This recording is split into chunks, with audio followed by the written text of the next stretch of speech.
entrepreneurship is here to stay. And we realize we need experiential learning, right? We can't just teach the theory of how to be a leader or write a business plan or raise money. We need students to be able to open up the door from the classroom and go out and put it to play in a real setting. So we are all in the education business to leverage experiential learning to create the leaders and entrepreneurs of tomorrow. That was Nick Baer, founder and CEO of Saxbys, where they've turned operating campus coffee shops into experiential learning opportunities for students to develop personally and professionally, and are now expanding to reimagine other campus jobs to help students grow. We had a fascinating conversation digging into their success and what makes students successful. Nick's enthusiasm and expertise are palpable, and I think you're really going to enjoy it.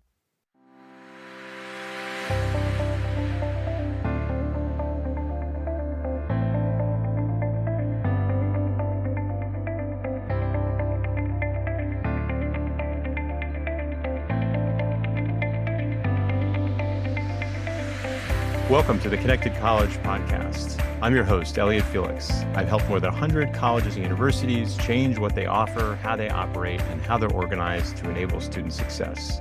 And if you're a leader in higher ed and you think that the silos and separations get in the way of student success, then this podcast and my book, The Connected College, are for you. We're here to learn and work together to bust silos, question tradition, and forge partnerships so that students feel connected to their college, their community, their coursework, and their careers. Experiential learning is one of my favorite topics and favorite contributors to student success because it checks so many boxes and students are building skills and relationships. And so I'm really excited for today's conversation with Nick Baer, founder and CEO of Saxbys, to talk about their model of experiential learning, which is quite unique and quite successful. So welcome, Nick. Thanks so much, Elliot. It's great to be with you. Tell us a little bit about how you got started. Try to do this as succinctly as possible. In many ways, it's a lifetime work, right? I think one of the things I didn't certainly realize at the time or over many years, but one of the things I think was really foundational in my development and my education was like my family path to it, which is not rare or unique to me, but it was me finally uncovering that. And, what I mean by that is like my parents were the first three people in our family to go to college, but they met not long after they showed up on the same campus. And I showed up 9 months later. And so they dropped out of school.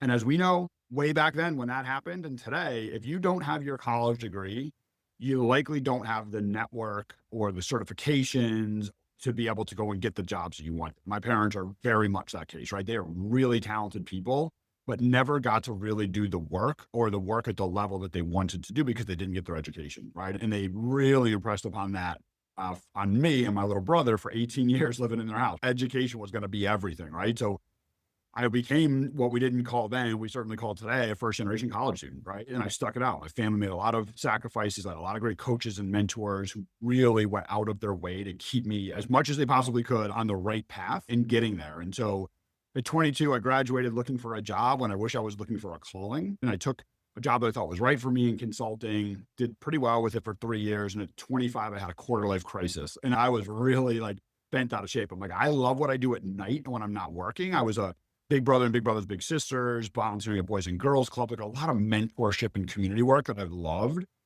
But what I did love about business is as a successful businessman yourself, an entrepreneur, there's nothing like the competition that comes in business, right? You're forced to have your A game every day. A good yesterday does not guarantee a good tomorrow. And so I really wanted the competition that comes with business, but the satisfaction, the pride that comes with making a difference in other people's lives, right? And so at 25, I was like, I didn't do a lot of research on this, right? But there were probably places I could have gone where I could have combined those two things. But I quickly came to the decision that the only way I can merge those two desires and feelings was to create something myself. And you couldn't have been less prepared to be an entrepreneur than me, right? Like most people would be like, I'm going to write a business plan. I'm going to study the industry. I quit my consulting job 2 weeks later and was like, I'm going to build a coffee shop and I'm going to employ people that are hard to employ, coming out of homeless shelters, big brothers, big sisters. And I'm going to give them the skills and the training that they need to level up either in my company or another company. That was really like the anchor and the genesis of our business. The mission statement was to make life better. And we did that for many years, right? Like with some success, right? We grew, we had raised some money, and then we had raised like a little bit of like sophisticated money. And they really challenged me to be like, Nick, be honest with yourself, be honest with us. Like, where do you want this business to go? So that was happening at the same time that higher ed started to embrace entrepreneurship. right? And so they started to ask people like me, probably people like you, can you come in the classroom and tell us your war stories? What were the bad decisions? What did you learn from it? And I started to do that a lot. I had some great high leaders pull me aside and say, Nick, entrepreneurship is here to stay. And we realize we need experiential learning, right? We can't just teach the theory of how to be a leader or write a business plan or raise money. We need students to be able to open up the door from the classroom and go out and put it to play in a real setting. And John Fry, the longtime president of Drexel, he's now at Temple. He's a very close friend and a mentor to me. He was the one who told me, he's like, Nick, we are not going to figure it out. We're pretty smart. Like, we are really good at educating in the classroom setting. We're going to need private enterprise. We're going to need business people like you to meet us halfway to create this holistic educational experience. And he told me that in 2015, April 13th, 2015, when we opened up the first ever student designed, 100% student operated for academic credit and wages, and the students having full P&L authority, what became the Saxbys Experiential Learning Platform at Drexel. He pulled me aside that day and said, Nick, this is the future of education. You guys have the opportunity to do something special. And that was the start of what we're doing today. I love it. It's such a great story and such a great concept where students are getting that hands-on experience, designing a store, operating a location, creating the business plan, raising money, and learning those skills, being in the trenches, getting credit, getting paid. You're doing the kind of academia and industry intersection. It's such a great story. How do you measure your success at Saxbys? Our success is we have the world's simplest flywheel. If you've read, I'm sure you have, I see all your books back. There are many good ones. I've read a couple of those too. Good to great is something that we're like really focused on at Saxbys right now. I think that we're pretty good right now and we're really pushing ourselves to become great. Like we have the world's simplest flywheel, right? Which is, when we are focused on and ensure student learning outcomes and career outcomes of those students, it leads the financial success of our business. And the more financial success we have in our business, the more that we can invest in creating more students the opportunity to learn and grow professionally and in their careers. It's the world's like simplest flywheel as they feed each other. They spin quite well together. And so it is the be all and end all is student learning outcomes and student success, right? So we look at that really through two lenses, certainly the professional side, right? Like people stop me all the time and like, Nick, I love like interviewing student CEOs from Saxbys because I can't believe they've learned how to manage 30, 40, 50 of their peers, $1 million profit and loss statement, a global supply chain, dynamic marketing plans, all these like tactical things that translate to any business in any industry. But I think that the thing that people don't realize we focus so much time and effort on is the personal growth side of this, right? Like the students are going through school right now are oftentimes called the lonely generation. Right? Like they came of age at a time where school was shut down. They were on computer. They were not socializing with their peers, which I am like heartbroken for them. I understand how difficult that is. And so that need for personal development is as great. And arguably you can't have the professional development if you don't have the personal side, right? We do everything. Like they know when they sign up for this, it's all of our training, our assessments. We do this with our higher ed partners. We do everything through the power skills, right? So really what we're in the business of is we're helping young people find their power skills and understand how that can lead to not just great careers, but happy lives as well. So things like emotional intelligence, critical thinking, cultural agility. And the one that I particularly love is what we call Thrive Drive. It's something that we made up at Saxbys, but it's essentially an investment in your own success and the success of those around you, right? That's where like real happiness exists, right? We know people who are professionally successful. They might make a lot of money, but are probably pretty miserable because of the way that they do that work. And that's not, I think, the kind of leaders that we need in this country or in this world. So we invest a lot holistically on the personal and professional growth and how that integrates into the higher ed world. We're not here to replace higher ed.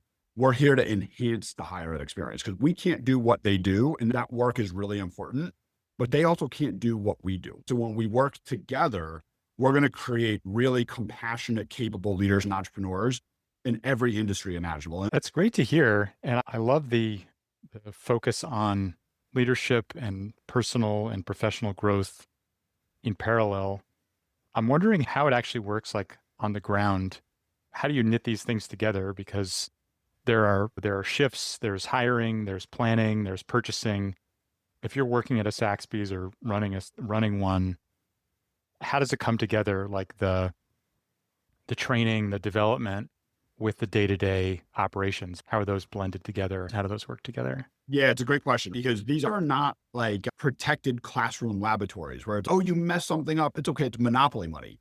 These are in the middle of bustling college campuses with competition all around. Like, it is the quintessential consequence-rich learning environment. It is high demand, high expectation, because we ask our university partners to hold us to the highest standard. Like, you're very proud of that Yeah. concept over there. Hold us to a higher standard than that. This is not meant to be, we'll teach you, we'll deal with you with kit gloves, right? And so Don't stuff us in the basement at the edge of campus, but actually put us front and in center. the student center, in the middle of the business school, inside your largest dorm, right? Where mom and dads come in, visitors, faculty members, students, where people hang out, where class projects happen, put us in the most consequential place. Because if we are really good, imagine how celebrated that is going to be on your campus. And that's why we are a stop on, if not every, we're a stop on almost every student tour, prospective student tour on the campus that we're on. It's celebrated because they're proud of it.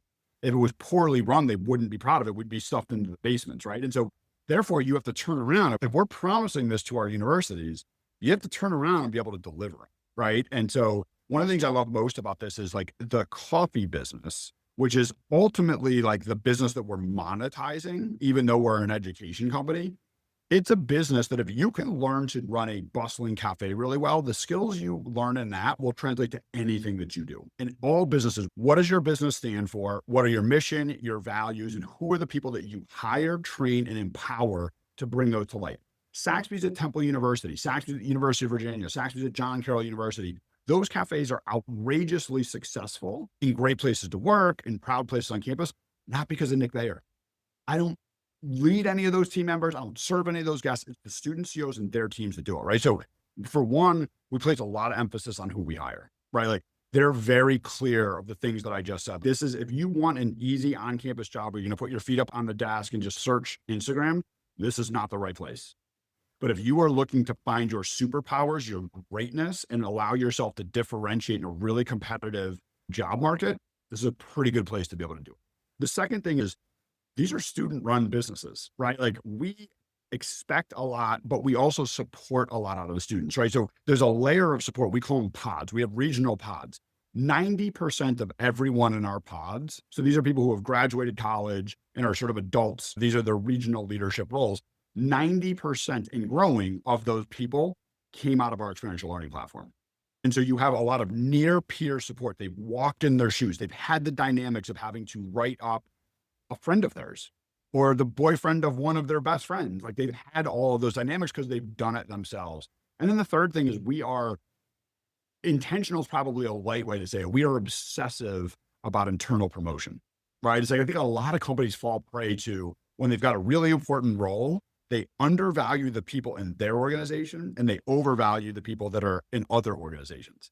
We try really hard to do the opposite, right? So Elliot is an amazing student CEO for only 6 months, right? The student CEOs take no classes.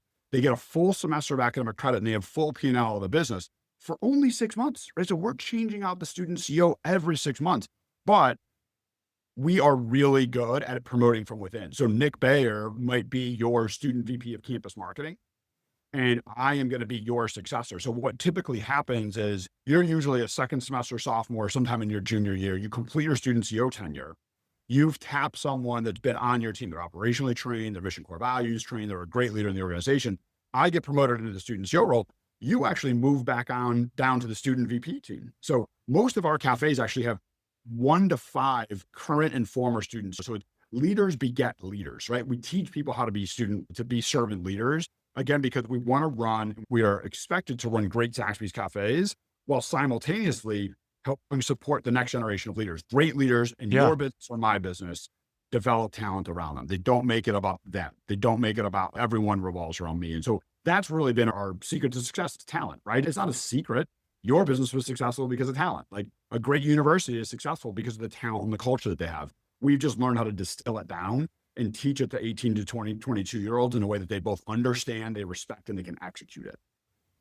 Well, and what I love about that, back to your flywheel, it seems like a really interesting idea about succession planning, right? If it's more like a loop, and as you promote from within, you have the CEO then stepping down, as it were, but then still around to advise and provide continuity and institutional memory. Then your talent development is like in a loop, as opposed to leading somewhere and then you're losing your best people. Couldn't do it otherwise. And believe me, like you only learn these things through mistakes in the early Yeah. years. I feel so bad for the early student CEOs at Saxbys. It was a job that like was never ending. Like it literally was never ending, but that's not what great leadership is. It's not like the last man or woman standing who has the highest Mhm. threshold for pain. That's not what good leadership is, nor is it sustainable. Like we're trying to help people find their greatness and their happiness. That's not what it is. And so the only way you can do that with this level of rigor and expectations is to have a lot of leaders, right? To about 30% of all of our teams, which on average are teams of 50, there's 15 students that are leaders. You can't do it with one or two. You have to have 15 because the majority, everyone with the student CEO, they're full-time students. This is a Right. part-time job for them, right? So like they've got a lot of other things going on. So you've got to have a depth of talent and you've got to have people that vie into our leadership belief that it's not about the one, it's about the group, right? And so that they are all bought into a mission to make life better, the 6 core values that we have and taking pride in that. I think we've seen it, right? We're pretty open with them about not only the challenges, but the outcomes. We have an institutional group here at Saxbys where we study not just what our student CEOs and our team leads have done while they're in school, but what they do after school and even where they came from. Household, yeah, the zip codes that they came from, were they first generation college students? Like we track all this information, we share it with students, right? Because there's a lot of jobs on campus. We just don't think there's any job like this. There's no job that's going to change your trajectory. The student CEOs, over the 10 years we've been doing this, student CEOs graduate. 100% of them have graduated college and graduated on time. But just as importantly, they get their first leadership position after they graduate college 7 times faster than the average college graduate, right? They have a resume, they have an ability to articulate what they've done that allows them to stand out, to get hired and get promoted. And so we share that with them. We typically tell them, and then they tell us at the end of the 6 months how we were right. This is going to be the hardest and the most rewarding thing you've probably done in your life at this point. That's great. And I love the focus on outcomes. I've seen other things like when you do a co-op, you usually get like about a 10K salary bump because you have a leg up, right? Because you're entering your entry level job, having effectively 2 years of experience. And the idea that you come to a job and you already have leadership experience, getting there 7 times faster is pretty remarkable. And we've been talking about all these different student success metrics, personal growth, professional growth, talent, managing a P&L, understanding supply chain, all these kinds of things. Like how do you put all those together into some kind of coherent definition of student success?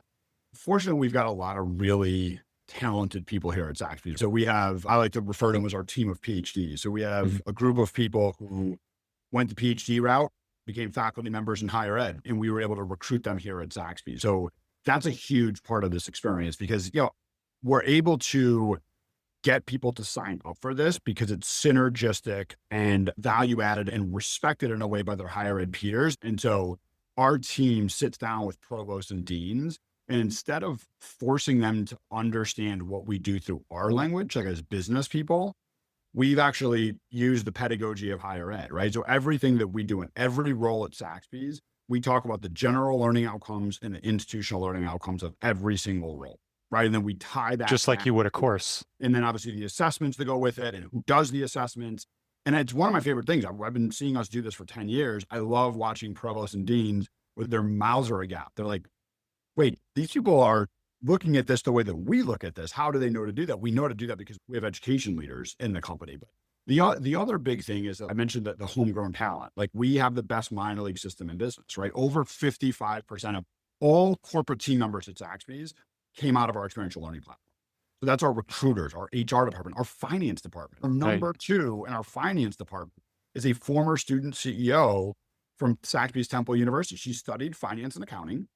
And we posted this role at the same time she was graduating. We had 255 applications. And the 2 finalists were 2 former student CEOs of Saxbys who had studied finance and accounting. So we couldn't go wrong either Perfect. way. But like it speaks to the fact that this is something that will benefit absolutely anybody. So first is you have an entire corporation of people that believe in the importance of a business to make life better. Again, the mission statement is actually just to make life better. The second, we make life better not through amazing cold brew. The taste of cold brew is subjective. Do I and we think we have the best cold brew in the world? Of course we do. The reality is other people are going to like other cold brew and other grilled cheese as well. It's subjective. What's objective is the difference that you make in other people's lives, right? So we are all in the education business to leverage experiential learning to create the leaders and entrepreneurs of tomorrow. And then we've essentially built the tools and the systems in place to make what is seemingly a bug that you turn over your student CEO every 6 months into a feature that a lot of people get this leadership opportunity, right? And look, I couldn't say these things 10, 9, 8, 6, 5, 4 years ago, but it's been iterative experiences, hiring in really awesome people at Saxbys, talking to our student CEOs, talking to our higher ed partners, that we constantly tweaked and improved the model to get to the place that we're at right now. And again, I hate to be a broken record, Elliot, but it all comes down to people. And people are going to be motivated and they're going to be galvanized if your organization stands for something greater than whatever it is that you monetize. And I think that's ultimately our greatest strength at Saxbys. Yeah, I think there's a ladder, right? You start off and the table stakes is working for a company, and then one rung up to that is working for something that feels more like a cause. And then one above that is something that feels like a calling, right? Where it connects with your own personal mission, like the dent you want to make in the universe, the problem you want to solve, the people you want to help. And it sounds like you're really tapping into that. And the idea of turning a bug into a feature, I think is so smart. We were talking about Good to Great. One of my other favorite books is The Opposable Mind, Roger Martin. And that's all about how you avoid a trade-off in business. And the classic example, I think it's Four Seasons, where, up until that point, you could either be small or you could have great amenities. And that was the trade-off in hospitality. And they found a way to do both. And having to choose between those two things, they turned a bug into a feature. That's such an amazing point, right? Remember at the beginning where I talked about I was being pulled in two different directions when I was like this young kid, where I was like, I want to make a difference in the world, but I want to be challenged and grow something. And in the early 2000s, those things couldn't be done together. You couldn't build an impactful business that impacted others and a successful business financially. But that's why that flywheel is so important. We don't get it twisted here at Saxbys to like, just make more money and things will work out. Well, if we become more financially greedy and that's what we're focused on, then the student learning and the career outcomes will degrade and our entire business model breaks down, right? But if we stay focused on driving and ensuring those student learning and career outcomes, we can and will continue to build a very successful business. And in what's the butterfly effect of it, right? As young people get to see, they don't have to be jerks to be great bosses, right? We don't use the word bosses actually. They don't have to be jerks to be great leaders. They can see that they can run a really successful business. They see their unit level profitability and be an awesome leader that empowers other people. So I just think that we're just getting started, right? You've talked about everything you've learned over the last 10 years. And I'm interested to hear, as you look into the future, like, what are the challenges you may face? What are the changes you may face as you try and keep delivering on and scaling this model, this really unique model of experiential learning? I think the key for us right now, we're starting to really focus on our geography. The majority of our footprint right now is on the East Coast, right? East of the Mississippi. Our farthest west is Purdue University in West Lafayette. Most of what we do is in Philadelphia, Pittsburgh, Boston, DC, Virginia area. So we're starting to scale, but businesses can only scale if two things can happen. Like their culture and their values stay true. And the only way cultures and values stay true is if you have people to execute it. And I think that's one of the things that was really important to us when we coined the term student CEO, right? It's a trademark of Saxbys. I remember the first time I came up with that idea, some of the people who were in our company were like, companies don't have multiple CEOs. I was like, companies also haven't proven to do what we're going to prove to do, right? And I think it's the only way to be successful. No one at John Carroll University cares about Nick Bayer or knows about Nick Bayer. The same thing for University of Virginia, same thing for all these other places. But they're going to care about Meg Baguso at the University of Virginia because she is the University of Virginia. She is there on campus. So I think the key for us moving forward is to stay entrenched in our belief of our mission, the values, the way that we do things, and bring people in and promote and retain people, live our values to the fullest. So I think that will give us the opportunity to continue to scale. The second thing is, if we can do this in cafes, there's a lot of other businesses that we can do this, right? I think one of the challenges we see in higher ed right now is things like dining and student services and on-campus jobs have changed very little to not at all since I was in college 25 years ago. This summer is my 25th anniversary of college. I can't believe I'm saying that out loud or that it's actually true. But there is tremendous opportunity far beyond just cool coffee shops. to be able to leverage assets that exist on every single college campus to go all in on experiential learning. And we're a first mover in experiential learning. And I think we're getting really good at it. So I think there's going to be an evolution of our business where we're going to move not off of experiential learning, but we're going to double down on it. And we're going to have manners of executing experiential learning beyond just coffee shops. Both points are really interesting, and particularly the latter, because if you think about what's happening in higher ed, so many functions are moving to a peer-to-peer model, students helping students, because the help is more approachable, it's more affordable, it's in context, it's a learn and earn model. And it could be in the Student Success Center, it could be the library, it could be career development. And it just seems like there's so many opportunities to do peer-to-peer even better. Yep. And it's one of those rare moments when you can make 1 + 1 = 11, because the peer mentor, the peer support person is learning skills, they're growing, they're developing personally and professionally. The student they're helping is getting support. So that seems like a really interesting model. The other thing is everybody's trying to learn from hospitality.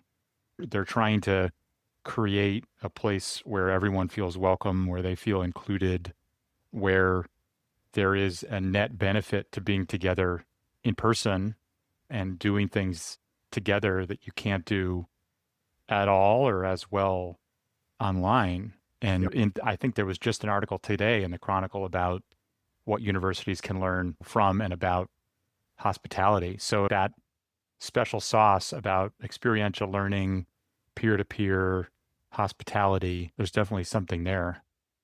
No doubt. Those are such great points, right? And we're going to figure it out. Like, we have a couple of universities who have actually come to us with some ideas. One of it's one of the more innovative universities in the country to say, how do we take the hundreds of student jobs that we have on campus that students don't really like, they're not learning a whole lot from, they're not building their resume, there's no connectivity to the classroom, and elevate those jobs and do all the things that you're doing.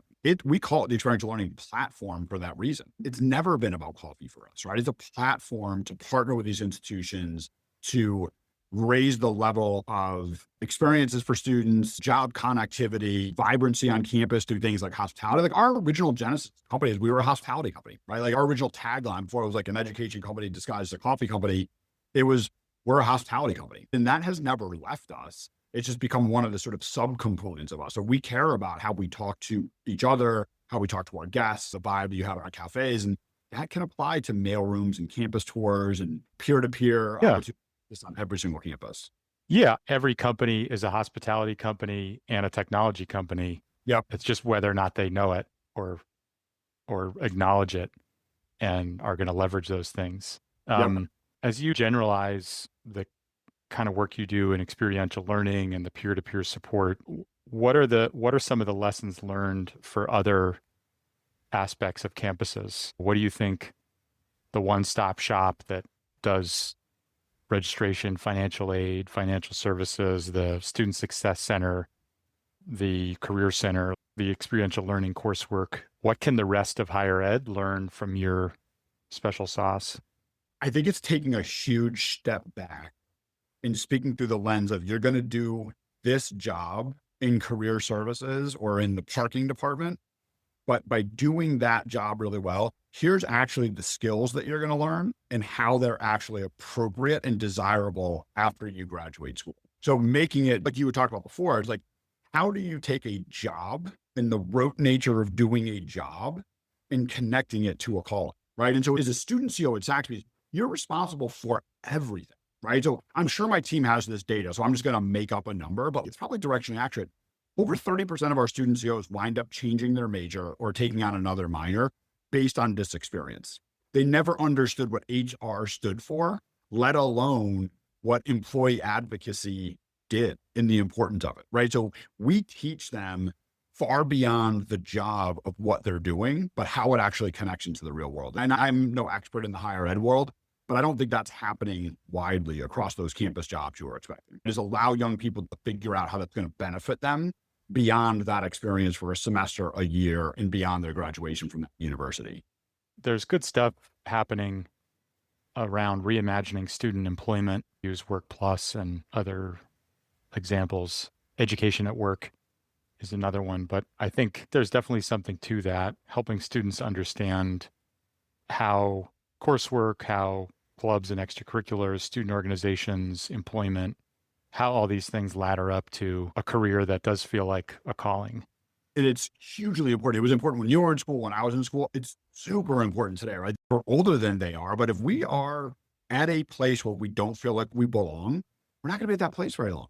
And things beyond the classroom are a requirement. They're a necessity today for students to find their place of belonging. So they stay in school, they graduate, but that you can then take those places of belonging and use it as an opportunity to develop skills to benefit you and make you more desirable and prepared after you graduate school. That's, like you said, a 1+1 equaling 11.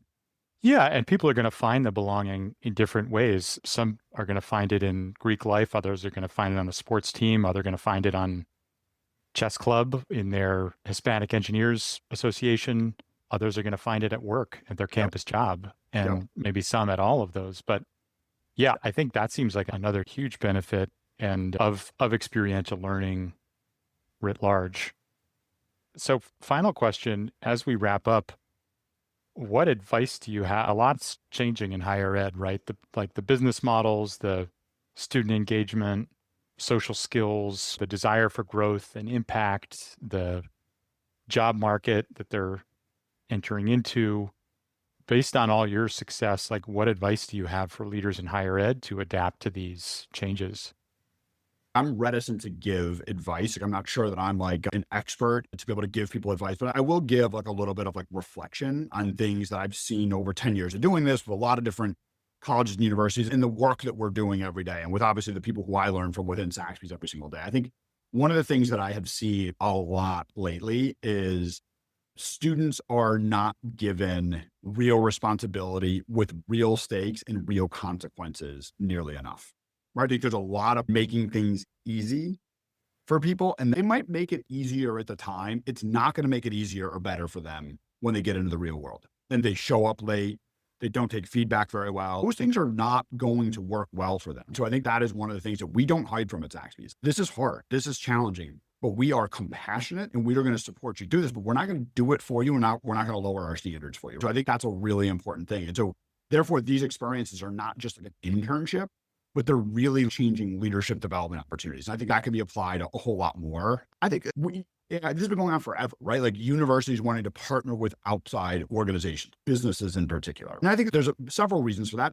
A lot of it, if not most of it, is businesses' fault, right? I know a lot of business people who their approach to hiring young people is when they show up at school, they're like, I'm here to deprogram you from everything you learned. You didn't learn what you need to learn. We're going to teach you what you need to know. We do not believe that at Saxbys. I think the higher ed learning experience is amazing, and most places do it exceptionally well. It's just not enough. So we partner with them to enhance it, not replace it, right? And so I think that's a really important thing. I think opportunities exist abundantly on every single campus in this country for experiential learning, right? Dining, on-campus jobs, we talked about before, they've changed really little, if not at all.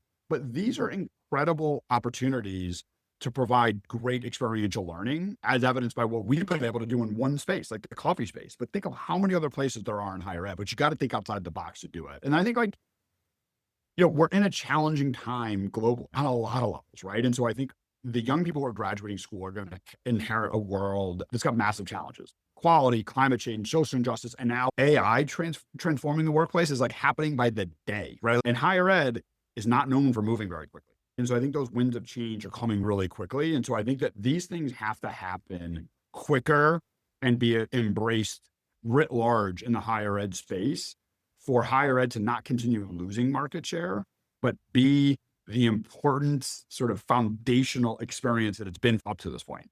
And given all those changes, it seems like the skills that folks are developing through your model, the social skills, the interpersonal skills, the communication skills, the leadership skills, those are what are going to be more and more in demand. Yep. And are going to be more and more relevant in the future. I really like having the responsibility and the stakes, building businesses, building on higher ed, enhancing, not replacing, and doubling down on the skills people need to thrive or have the drive to thrive. If I got that. Got it. Nick, thank you so much. A great conversation. Love what you're doing. Wish you all the success for you and your students. Thank you so much, Elliot. I really appreciate the opportunity to speak to you and your listeners. Thanks for listening to the Connected College podcast. Subscribe to my Connected College newsletter at elliottfelix.com for insights and excerpts from my upcoming book, tools you can download, and special offers. You can also find more information about talks I've given, articles I've written, and upcoming events there. And please support the podcast by rating and reviewing it wherever you're listening. Let's create connected colleges where students will succeed.